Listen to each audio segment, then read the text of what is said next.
Now that we are launched and committed to documenting this project, it feels important to kind of share the origin story about how this all came to be, how we came to be living here very unexpectedly. So my parents bought this house, I don't know, 5 years ago, something like that. And when they moved in, they've moved a lot.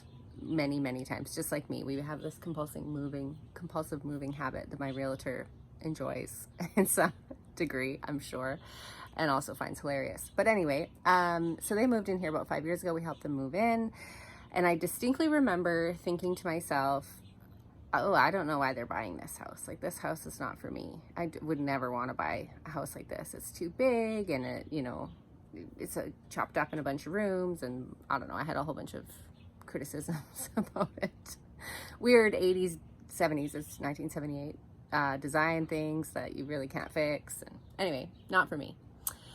But they loved it, and they moved in here with my brother Ben, and really, I think, enjoyed it and did a bunch of stuff to it while they were here, gratefully. Anyway, Perry and I, meanwhile, moved in that time also to a house that I thought we would, when we initially moved in, I was totally in love with it. I thought we would stay there. And the first year we were there, it was okay. Like, I really was happy. Perry was not super happy and trying to figure out ways that he could convince me to move. And then year 2, he was pushing even harder, and I was starting to open to the possibility that he might be correct. One of the reasons we moved there is because our previous house still needed a lot of work, and I was like, I don't want to do the work. I want to ride my bike and do other fun things, travel and whatever, and I wanted us to be able to do those things. And so I wanted to, and it was totally a unilateral Marin decision. I bought this next house almost without his input, because everything was done and newish, 2009, and we were settled and whatever. So we moved in there. There was a bunch of things wrong that Perry called right from the beginning. So yes, honey, you were right.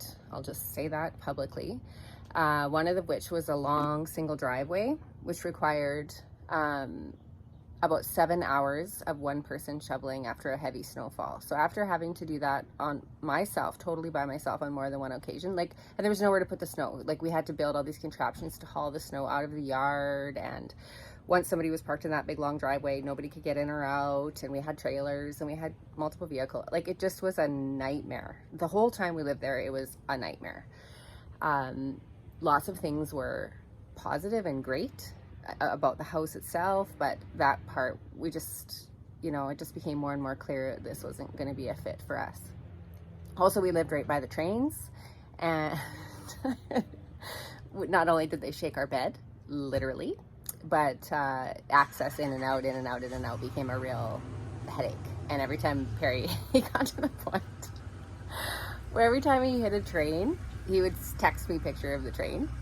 And I think he started attracting them, because I totally believe in the law of attraction and magical things, as you'll find out later in this video when I get to my story about how we ended here, finally. Anyway, so lots of things wrong. So we started to talk about where might we go. And then the conversation would always end because friction would arise, because Perry wanted to go to the country, big acreage, big lot, and I didn't want to. I wanted to be in town. I've been out in the country before. I have mental health issues. The isolation was not good. I didn't feel super safe being out in the country when I was home alone. It just wasn't a fit for me. It just felt like really isolated. Tons of work. I mean, talk about yard work. And I was like, I don't know. Like, I want to go for a walk and have lots of options and see people when I'm walking and feel like I'm part of a community and whatever. But we just couldn't agree. So I was like, well, how the heck are we ever going to move if we can't come to a consensus? So fast forward to March of this year. I'm part of a community group called ACT, Achieving Community Together.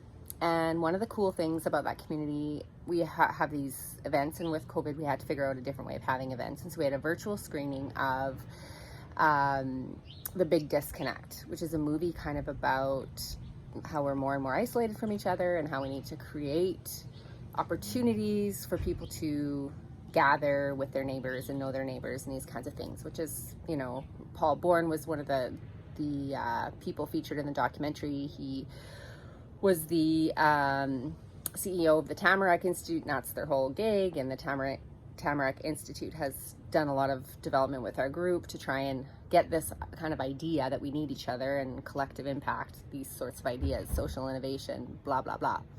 So anyway, so we watched this movie. It's a great movie. You should watch it. And the next morning, Perry says to me, I totally get it. I totally get why you don't want to move to the country. You know, you're right. And he said, so what we really need is an acreage in town. And I was like, yeah, it's totally what we need. Like, good luck. For the price range we were thinking, right? I'm thinking, oh man. And Perry has always talked about like a fixer-upper because he's got all these handyman skills. I'm just thinking we're just never going to find that in one of these communities in Spruce or Stony. And we are committed to staying here because I'm sharing custody with my ex-husband with our son. And anyway, then he blurts out, what about your parents?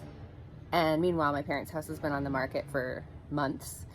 No bites, no offers. And I was pouring myself a cup of coffee, and I had that really, really, really strong sense of deja vu, and which is weird because it never had crossed either of our minds or been mentioned. And when Perry tells the story, he describes it as like he didn't even know who said that. Like it just came through him, and then he was like, oh, whose idea was that? Anyway, so I kind of said right away, I'm having a really strong deja vu, like maybe the strongest one I've ever had. And so we kind of go over to my parents, I think, the next day for supper, and we kind of mention this, and everybody starts percolating and thinking about it. Meanwhile, so I guess I said this in the intro video, but like I'm a heavy believer in spirituality, magic, mysticism, synchronicity, signs. Like the woo-woo factor in this channel will be high. So that's my trigger warning. Anyway, I think everything's connected. So that night, the night of the blurting out of the idea, Perry and Kefren were up later than me, which is a daily thing. And they reported the next morning that they had seen 2 foxes in our front yard, which has never happened before and super rare sighting. So I was like, well, that's cool. Damn it, I wish I saw the foxes. Damn it. Anyway, the next night, for whatever reason, I just happened to be looking out the window, the front window at like 8:30 at night, and boom, I saw the foxes too. And then I was all excited about foxes, and I was like, what is the fox about? And I drew a bunch of foxes in my journal. This is why I know the timeline of this, because it's all been journaled out. So anyway, the foxes.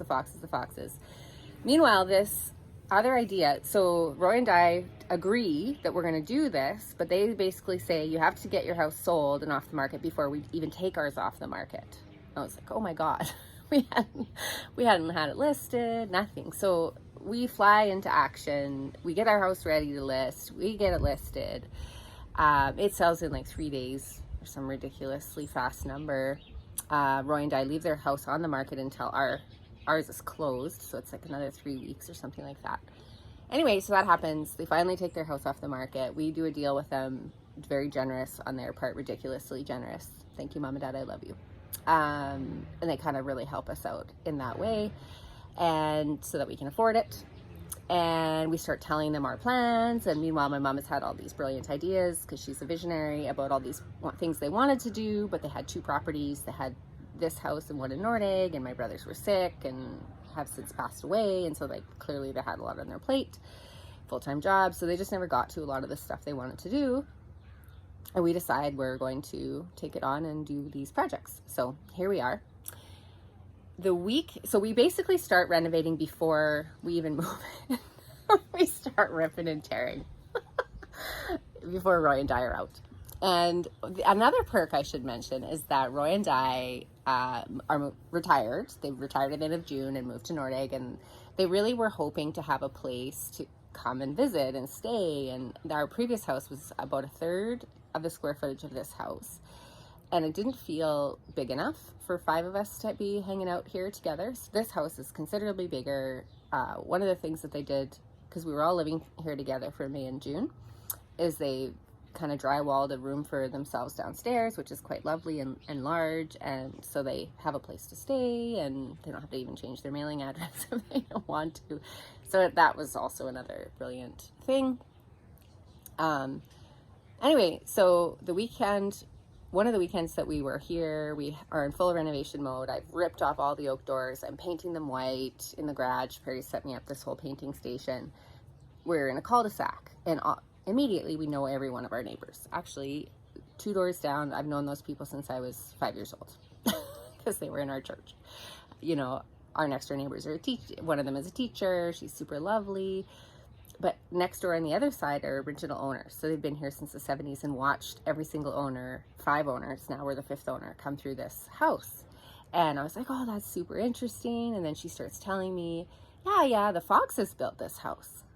And I was like, what? She's like, yeah, that's their name. Their family, that was their last name, the family Fox. I was like, oh, that's cool. And then I seriously didn't even catch on to the synchronicity. It took me a couple days. Anyway, like 2 days later, I'm walking through the forest, which, by the way, we live next to the magical forest, which is a whole other story, and I'll tell it later. But anyway, she tells me this fox story, and it finally triggers to me that the foxes are the synchronicity. And I'm totally delighted by this synchronicity and story, and I come back and I tell her. She is delighted by the synchronicity story. So I just feel like, you know, I always feel like we're being done by the universe, that we're right where we're supposed to be when we're supposed to be there. And so this is just another example. So we live in the Fox house, the house that the Foxes built and pointed us towards, and the signs were there, and I don't know. That's how it always works. And you can't make this stuff up. So I was telling this story to my friend, and she's like, you have to write these down and make a little show. And so anyway, so that's part of it. So there's our origin story and how we came to be here.